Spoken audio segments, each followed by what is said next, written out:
You're listening to an Airwave Media Podcast. Feel like who art Ed? We'll try to spice it. Who art Ed? Mr. Wood art Ed me. Good. Either way, it's ambiguous. It works on so many levels. I know. That's off to a great start. Welcome to Who Arted, where we explore visual arts in an audio medium. I'm your host, Kyle Wood, and today we're going to be looking at Rene Magritte. Magritte was born in Belgium, November 21st, 1898. His father was moderately successful in manufacturing. At some points, the family lived in relative comfort, but they also had some leaner times, and they moved around a little bit. Before he developed his sort of surrealist style that he became really well known for, he was influenced by the Impressionists as a teenager. In 1916, he left home and studied at the Académie Royale des Beaux-Arts in Brussels. At this time, 1916, the big movements going on were like Cubism, Futurism, and he was dabbling in those styles. He spent some time doing freelance designing of like ad posters. He worked for a little bit in a wallpaper factory. Although he was making other stuff to pay the bills, he was still painting throughout this time.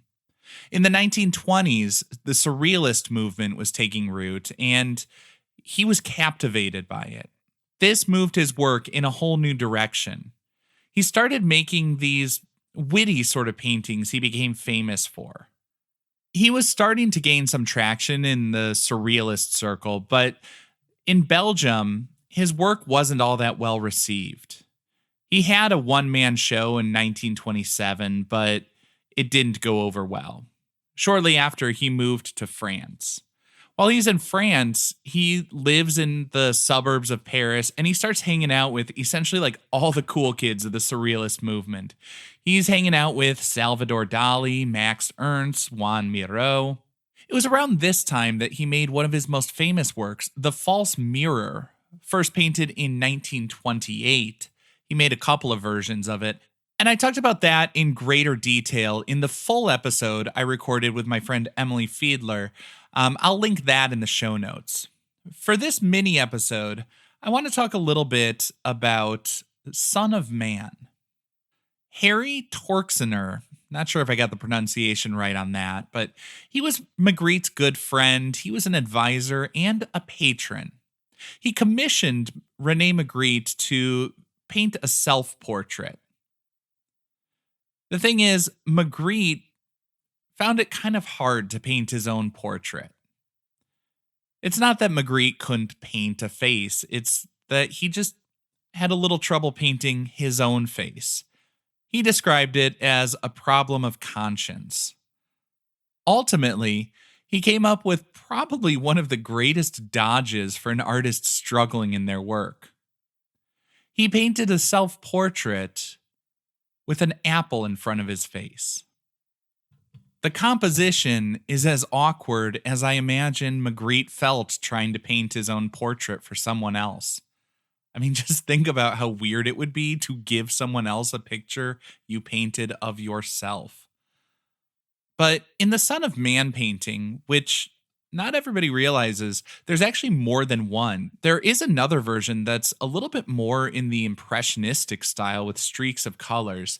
And he made a similar composition with the man in the bowler hat and the suit and everything, but instead of an apple in front of the face, there's a bird flying in front of his face. Still, I'm gonna talk about the famous Son of Man here. The man appears overdressed and out of context within the setting. I mean, he's standing in front of what looks like almost a cinder block or a rock wall, and there's sort of a seascape on the other side of that wall. We see the water sort of bleeding into a sky that's a little bit hazy. The man's dressed formally. It's a dark suit, bowler hat. I don't know why Magritte seemed to like the bowler hats. They come up in several of his works. The pose is stiff and rigid. He seems uncomfortable, possibly because if you look really closely at his left elbow, viewer's right side, it appears to be bent backwards. If I were looking only at the bottom right of this painting, I might think the man was facing the water, but as I look up, I can see he's looking back at me, or at least he's trying to.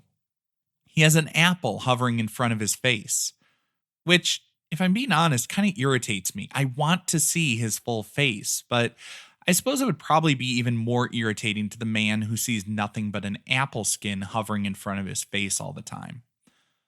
Ultimately, that discomfort is kind of the point. Magritte said, "At least it hides the face partly. Well, so you have the apparent face, the apple hiding the visible but hidden, the face of the person. It's something that happens constantly. Everything we see hides another thing. We always want to see what's hidden by what we see. There's an interest in that which is hidden and which the visible does not show us. This interest can take the form of a quite intense feeling, a sort of conflict, one might say, between the visible that is hidden and the visible that is present." And what he means by that is we see something in front of our face, and at the same time, we know that thing we're seeing is blocking our view of something else we could be seeing.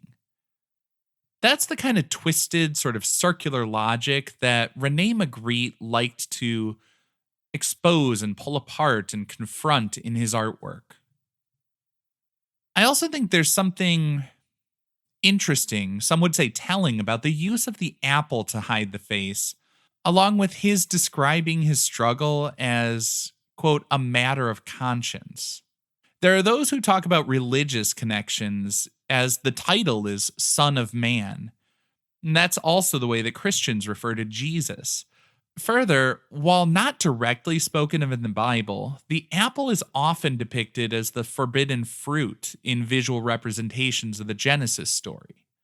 Ultimately, I think the reason this piece has become so popular is because it's clear and concrete enough for people to easily understand what is literally in front of their eyes, but the free associations and symbols that are so broad and vague it can't be pinned down, they lend it to lots of different interpretations. It can be stretched to whatever meaning the viewer wants to see in it, like a Rorschach test. The ink blots and other images that are vague reveal more about the viewer through their connections and interpretations. Perhaps that's why Son of Man is among the most famous images of the Surrealist movement. It's one of the few artworks that transcends the museums and has become part of pop culture. Actually, technically, it isn't even in the museums. Son of Man is privately owned, rarely seen on public display. But it's been referenced in books and movies like Stranger Than Fiction, The Thomas Crown Affair. TV shows like The Simpsons have done renditions of it. We've even seen references in music videos by the likes of Michael Jackson. But also, if you're listening to this podcast, I'm sure you're well aware, it was the inspiration for the greatest bit of pop culture in the history of the world: my podcast cover art. This concludes this week's episode of Who Arted, part of the Airwave Media Podcast Network. If you found this tolerable, please leave a rating or review on your favorite podcast app. You can find images of the work being discussed this week and every week on social media at Who Arted Podcast on Twitter, Instagram, and TikTok, and of course on the website whoartedpodcast.com. Podcast done.